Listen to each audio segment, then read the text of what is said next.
We talk about political violence generally. We talk about violence against conservatives generally, but let's just be real specific. A lot of the violence that we're seeing is actually against people of faith, and more particularly, it's against Christians. Isn't that fair to say?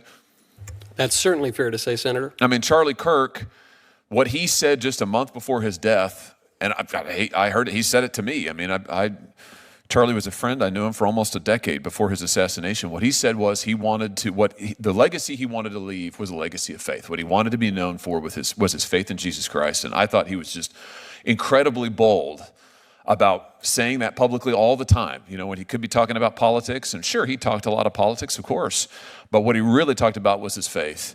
And you can't tell me that that did not play into the reason that he was killed.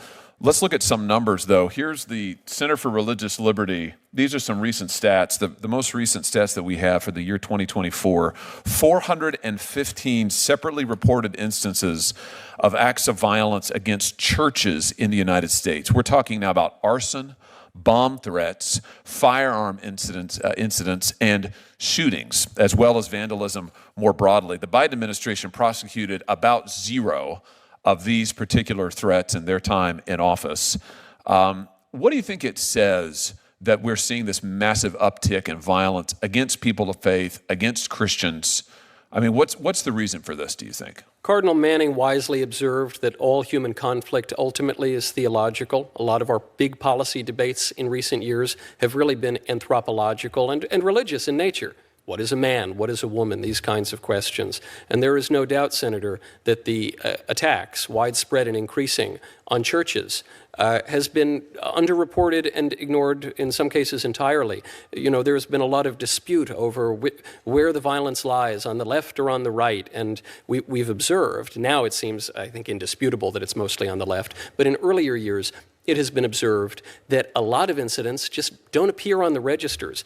And 2 of the most prominent that come to my mind recently, the Covenant school shooting, in which a trans-identifying killer massacred Christian children when they were at school, and of course the Annunciation school shooting, and another coincidentally trans-identifying shooter killing school children. The fact that these were shootings related to churches, related to faith, is no coincidence at all. And the fact that Charlie Kirk said that what he most wanted to be remembered for was his faith is no coincidence either. He was absolutely right. That's the heart of the matter. Let me, I'm almost done, Mr. Chairman. I know my time is nearly at an end, but I just want to press on this point.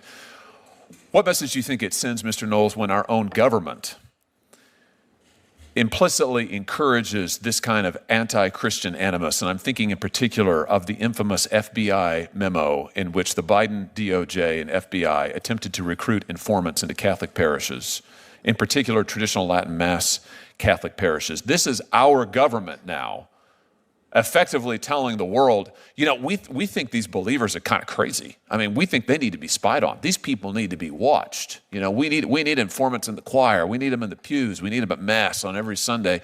What kind of a message do you think that sends when our own government is attempting to spy on people of faith and put spies into pews in churches? 4 words, Senator. The message is, don't go to church. And coincidentally, I'm here today to testify about this event at the University of Pittsburgh when Antifa threw an explosive during one of my events.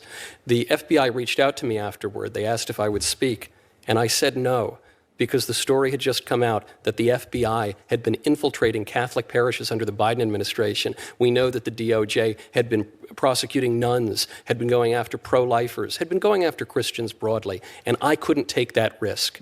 A damning fact about how our government has operated and the position of Christians in the United States.